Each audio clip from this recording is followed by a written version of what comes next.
14절 말씀. 롯이 아브라함에게서 갈라진 후에 야훼께서 아브라함에게 말씀하시기를 이제 너는 눈을 들어 내가 서 있는 곳에서 동서남북을 바라보아라. 내가 보고 있는 온 땅을 내가 너에게와 내 씨에게 영원히 주리라. 내가 내 씨를 땅의 티끌 같게 하리니 사람이 땅의 티끌을 셀 수 있다면 내 씨도 셀 수 있으리라. 일어나 그 땅을 남북으로 동서로 걸어보라. 이는 내가 그 땅을 내게 줄 것이기 때문이라 하시니라.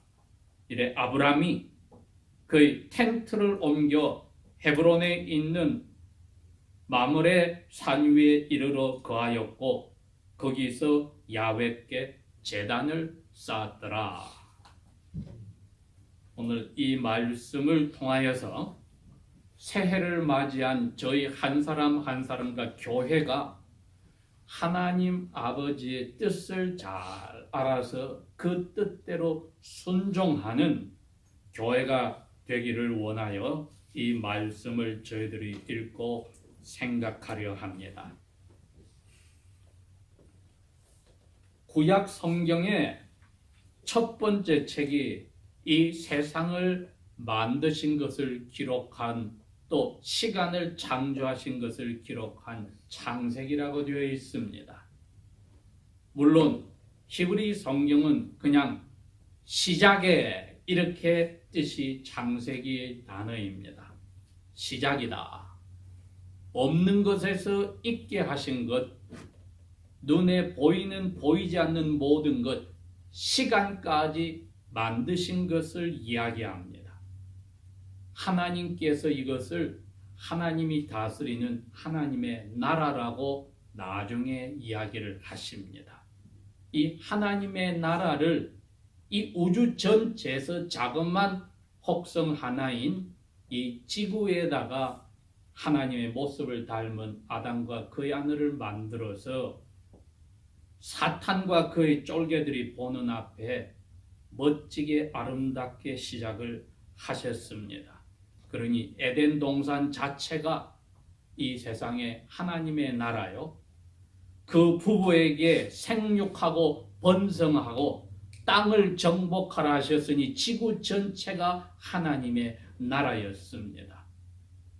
그런데 거기에 흠이라고 할 수 있다는 것은 사람 눈에 보이지 아니하는 악한 영의 두목인 사탄도 있었다는 것입니다. 사탄이 유혹을 던졌을 때 의와 진리의 거룩함으로 지어졌던 사람이 그리고 그 사람의 아내가 그 유혹에 넘어가서 스스로 하나님의 약속의 저주를 받았습니다. 너가 선과 악을 알게 하는 나무의 열매를 먹는 날엔 정녕 죽으리라. 즉 나 하나님과 너의 영혼이 끊어지리라. 그리고 그 결과로 너의 몸도 늙어가고 몸과 영혼도 나뉘는 육체적인 죽음도 오리라는 것이 하나님이 한 약속의 저주 부분이었습니다. 그것도 약속입니다.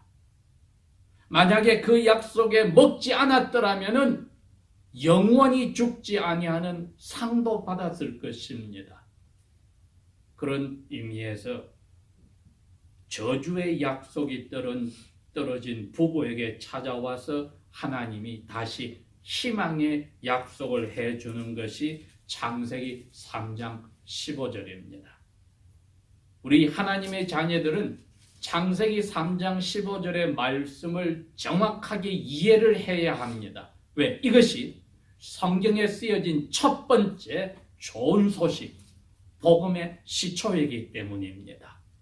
즉 하나님이 주신 그 은혜의 자리에서 떨어져서 타락한 하나님의 모습을 닮은 사람에게 주신 희망의 좋은 소식, 창세기 3장 15절은 이렇게 됩니다. 타락시킨 뱀 속에 있는 사탄에게 옆에서 꾸중을 들은 부부가 들으라고 이야기를 하십니다. 15절, 내가 사탄 너와 여자가 원수가 되게 하겠다. 사탄 너의 쫄개들과 여자의 후손이 원수가 되게 하겠다. 그런데 원수인 사탄 너를 여자의 후손이 머리를 깨서 이기게 하고 너는 기껏해야 여자의 후손의 발꿈치를 무는 정도로 지게 하겠다. 이 약속입니다. 그때부터 사탄은 어떻게 하든지 이 부부 사이에 여자의 후손인 남자 3인친 단수인 이 남자아이가 태어나게 하는 것을 막으려 하였고 태어나면 죽이려 하였습니다.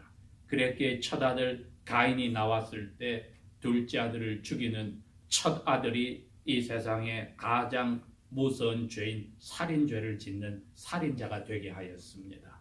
그리고 하나님께서 쫓아냄을 받아 이 세상에서 죽을 때까지 떠돌아다니는 무덤에 떠는 사람으로 만들어 버렸습니다. 그럼에도 불구하고 하나님은 셋째 아들 셋을 태어나게 하여서 하나님이 약속한 사탄의 머리를, 사탄의 힘을 완전히 없애는 그 남자아이를 태어나게 하였는데 사탄이 다시금 가인의 후손들을 통하여 셋의 후손을 유혹하여서 하나님께서 떠나게 함으로써 하나님으로부터 떠나게 함으로써 노아 시대에 와서는 창세 후 1000년 정도 지나서는 이 세상을 물로 쓸어버리도록 하나님을 화내게 하여서 사탄이 하나님이 말하였던 남자의 후손이 자기 머리를 깨게 하는 일을 실패하게 한 것처럼 사탄의 작전이 성공한 듯이 보였습니다. 그런데 웬걸 방주 속에 있던 노아의 세 아들 중에 하나인 셈이 약속의 아들을 하나님이 주시겠다고 한 그 약속을 이어가는 조상이 되어버렸습니다. 그로부터 다시 적어도 300년 이상의 세월이 흘러서 누가 태어났느냐 하면은 아브라함이 태어났습니다. 그러나 아브라함 시대에는 모든 셈의 후손들도 나이 드신 조상들 빼고는 다 타락하여 가인의 후손들, 즉 홍수 후에 함의 후손들이 이 세상에 있는 사탄이 만들어 놓은 거짓 신들을 섬기는데 참가하였습니다. 사도행전 7장에 스데반 집사님은 그 역사를 죽기 전에 설교로 이야기를 하셨습니다. 우리 조상들이 그 큰 강 건너편 메소포타미아 땅 갈대아 우르에 살 때 영광의 하나님이 나타나서 명령을 하셨다. 바로 타락하여서 사탄이 만들어 놓은 거짓 신들을 섬기던 아브라함과 그의 아버지에게 하나님께서 그 사탄을 섬기는 사람들에게 특별히 아브라함에게 나타나서 이야기합니다. 너 땅, 너 일가 친척, 너 아버지 집을 떠나라. 성경은 왜 그의 아버지가 가나안으로 가기로 작정하고 떠났다고 한 창세기 11장의 말씀을 설명하지 않습니다. 명령은 자기 아들 아브라함에게 야훼께서 나타나서 내가 보여줄 땅으로 가라 해서 떠났는데 아버지 데라가 야훼의 명령을 받지 않은 데라가 가나안으로 가겠다고 유브라데스 강을 따라서 북서쪽으로 향했습니다. 그러다가 강 시작 부분인 하란에서 메소포타미아 땅을 건너가지 않고 주저앉아 자기 아들과 자기의 손자와 자기의 며느리와 함께 하란의 성을 만들고 거기에 눌러 앉았습니다. 10년의 세월 후에 그 아버지가 돌아가셨을 때에 창세기 12장 1절에 야훼께서 아브라함에게 말씀만 하셨습니다. 나타났다는 말도 없이 말씀만 하셨습니다. 너 이제 아버지가 돌아가셨는데 10여 년 전에 내가 너에게 고향 친척 너희 아버지 집 땅을 떠나라고 내가 보여줄 땅으로 명령한 거 가라고 한 거 기억하지? 이제 너 고향으로 돌아가지 말고 내가 말하는 곳으로 너에게 보여줄 땅으로 가라. 12장 1절이 그렇습니다. 오늘날로 치면은 이민으로 와서 이 땅에 정착하였지만 마음이 흔들리는 사람들이 가끔 있습니다. 20여 년 동안 이곳에서 가정을 꾸리고 자녀들이 성장한 사람 가운데도 그런 사람을 제가 보았습니다. 그분이 자기 아버님이 돌아가셨을 때 마지막 갈등이 정리되었다는 고백을 들은 적이 있습니다. 20여 년 동안 갈등하다가 한국으로 돌아가려 하다가 아버님을 이 땅에 묻게 되니 이곳에 정착하겠다는 사람이 있었는데 아브라함은 아버님을 하란 땅에 묻었을 때에 고향인 갈대아 우르 오늘날 이란 땅으로 다시 돌아갈 것이냐 말 것이냐 고민하였을 때 하나님이 명령합니다. 너의 고향과 친척과 아버지 집을 떠나서 내가 보여줄 땅으로 가라. 그런데 어디라고 가르쳐 주지를 않습니다. 히브리서 11장에는 그렇게 이야기합니다. 11장 9절에 가니 아브라함은 부르심을 받긴 받았는데 어느 땅이라고 보여주지도 않으면서 보여줄 땅으로 가날 때에 순종하여 앞날에 유업으로 받을 땅이 어딘지도 모르고 일단 하란을 떠났다. 즉 유브라데스 강을 건넜다는 겁니다. 고향을 떠나야 되니까 그 강이 경계선이니 그 강을 건넜다는 것입니다. 그래서 말씀에 순종하였습니다. 고향 땅, 부모님이 계신 땅을 떠났습니다. 그런데 야훼께서 12장에 처음 그렇게 명령을 하실 때 2절에 보니까 내가 너로 큰 민족을 이룰 거야. 75살의 아브라함과 65살의 아내입니다. 그분들이 나이가 한 분은 180이 넘어서 돌아가시고 아내는 127살에 돌아가셨으니까 나이로 치면은 우리 나이로 치면은 40도 채 안 되는 중년의 나이니 이분들이 아기를 가질 수 있는 것은 전혀 이상한 게 아닙니다. 내가 너를 큰 민족을 이루고 내게 복을 주겠다. 아브라함도 이름이 크게 된다. 그리고 너는 복을 받을 것이다. 너가 복이 될 거야. 3절 너에게 복 주는 사람에게 내가 복을 주고 너에게 저주하는 자에게 내가 저주하니 이 세상의 모든 나라들이 이 세상의 모든 나라들이 너 때문에 복을 얻을 거야. 그래서 아브라함이 하나님의 말씀을 따라서 무조건 갔다. 75살에 강을 건넜다는 겁니다. 명령이 강을 건너라는 명령이었으니까요. 그래야 고향 땅 건너게 되는 것입니다. 오늘 본문 13장의 말씀은 바로 거기서 몇 년 되지 않았을 때 이야기입니다. 아직 오늘날로 치면 40세가 채 되지 않는 아주 건강한 부부가 하나님의 명령에 따라 무조건 고향을 떠나서 보니 강 건너는 가나안이라는 나라의 땅이었습니다. 거기서 서서히 남쪽으로 내려가기 시작하여서 좀 살려가 했더니 흉년이 드는 바람에 계속하여 가장 비옥한 땅이었던 그 당시에 이집트까지 내려갔습니다. 거기 갔더니 아니나 다를까 까만 피부를 가진 애굽의 파라오 왕이 새하얀 피부를 가진 동양인 여인인 사라를 자기 아내로 데려가버리는 비극이 발생하였고 야훼께서 파라오에게 명령하여서 남의 아내를 건드리지 마라 함으로써 하나님이 아브라함에게 창세기 3장 15절에 약속하였던 너의 씨를 내가 사탄을 머리를 깨게 하는 약속을 성취하는 그것을 변치 않았습니다. 바로의 씨가 사라에게 들어가지 않게 막아버리는 일을 하셨던 겁니다. 이쯤 되면은 이 세상의 삶은 하나님이 약속한 씨와 사탄과의 싸움의 전쟁터가 되었습니다.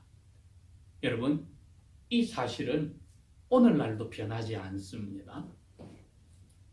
약속하였던 씨가 나중에 갈라디아서 3장 16절에 보니 그리스도 예수님이라고 못을 박았지만은 그리스도인이라고 불리는 우리들이 사는 이 세대까지 사탄은 어떻게 하든지 마치 그리스도가 자기 머리를 깼다는 것을 잊어버리게 하여서 아직 전쟁 중이라고 우리에게 착각을 하게 합니다.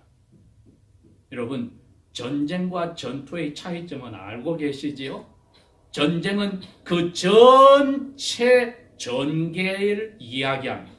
예수님이 내가 세상을 이겼노라고 하심으로써 세상의 주인인 사탄의 머리를 깨었다고 말씀하셔서 전쟁은 이겼습니다. 예를 들어서 1945년 8월 15일 날 대한민국이, 그때는 조선이 일본 압제에서 해방한 날입니다. 그러나 그날 이 세상에서 일본과 싸우던 모든 나라가 해방된 게 아닙니다. 그 전에 군함위에 가서 메가더 장군 앞에 일본 천황이 나는 일개의 사람입니다, 신이 아닙니다 고백하고 한국 문서에 사인을 하고 며칠이 지나야 8월 15일이 왔습니다.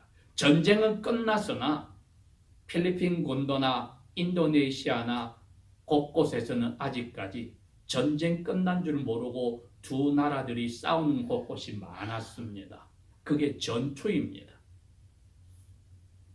우리가 오늘 깨달아야 할 것이 야훼의 약속을 머리로 알고 마음으로 무조건 신뢰하라는 이 제목을 단 것이 전투 중에 있는데 마치 전쟁을 하고 있는 것처럼 착각하는 것을 막아야 합니다. 전쟁은 이겼습니다. 항복 문서에 사인을 했습니다. 사탄이 십자가 위에서.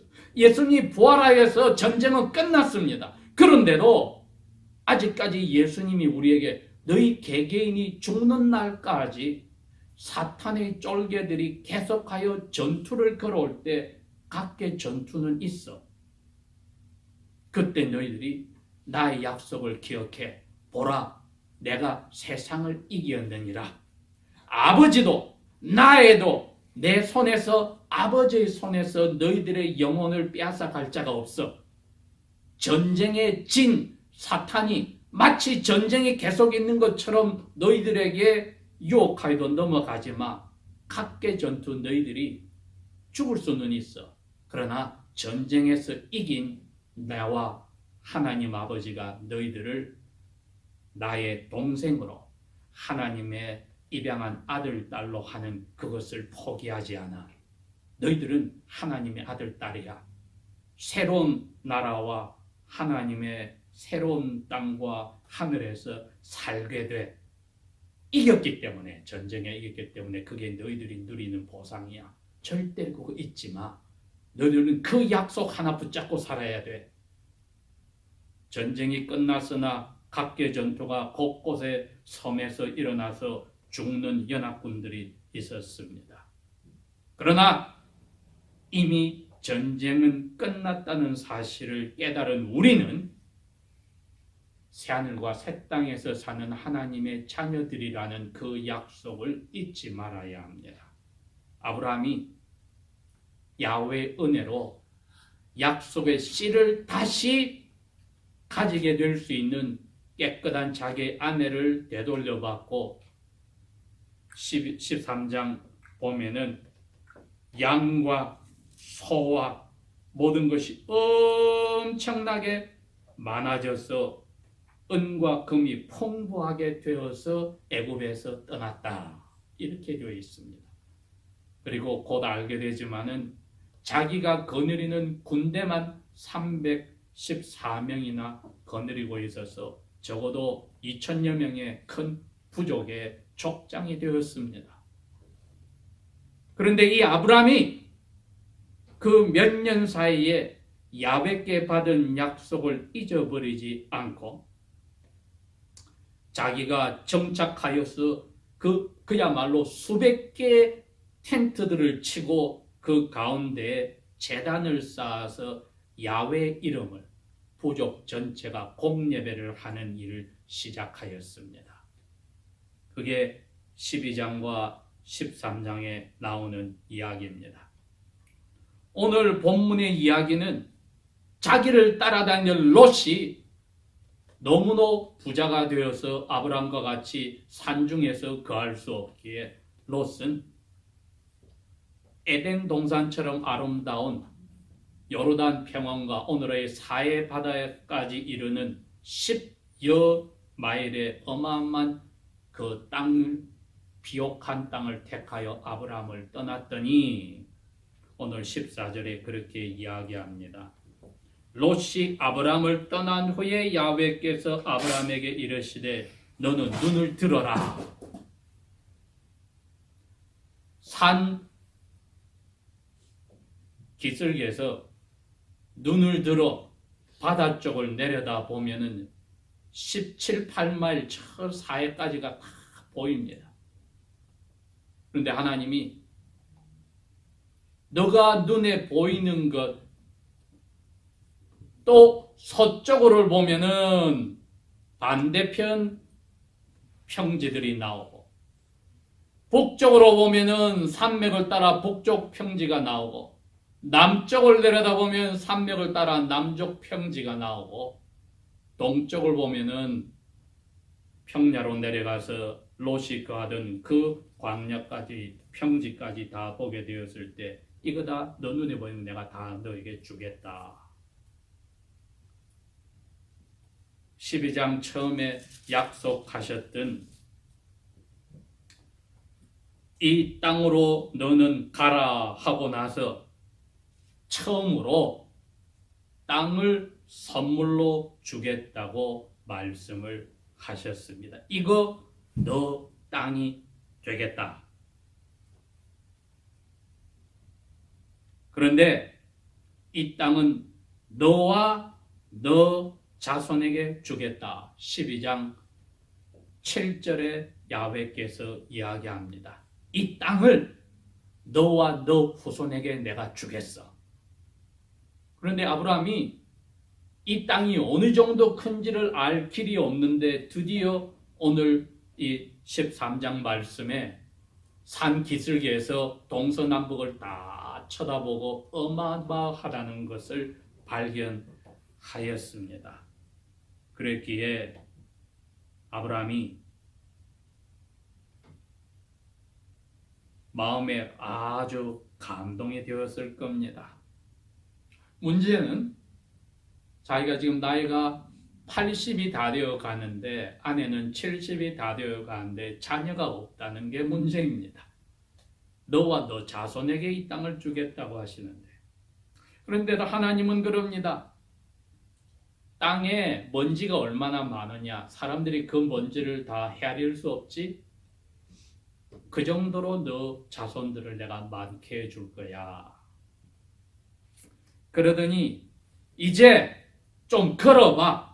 북쪽으로 산을 따라 걸어보고 남쪽으로 산길수로 내려가보고 서쪽으로 지중해 쪽으로도 걸어가보고 동쪽으로 다시 사해 비옥한 땅으로도 걸어가고 전부 다 너 땅이야. 너와 너 자녀에게 주겠어.